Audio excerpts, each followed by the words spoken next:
स्वामी बलांगीर सहर ward number 10 सुतपड़ा अंचल रे घर को घर बुली समर्थन लोड़ी बीजेडी विधायक प्रार्थी कलिकेश नारायण सिंहदेव को पत्नी श्रीमती मेनका सिंहदेव।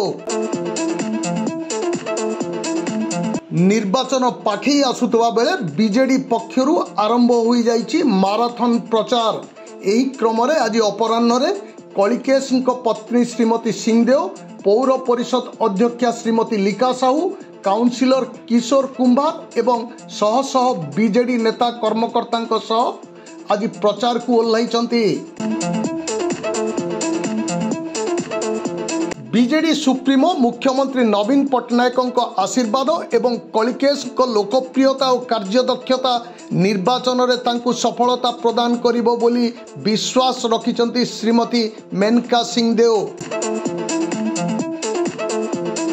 तेबे श्रीमती सिंहदेव बीजेडी सांसद प्रार्थी सुरेंद्र सिंह भोई एवं तांको स्वामी विधायक प्रार्थी कलिकेश स्थानीय अंचलवासी ठारे भोट भिक्षा करिचंती।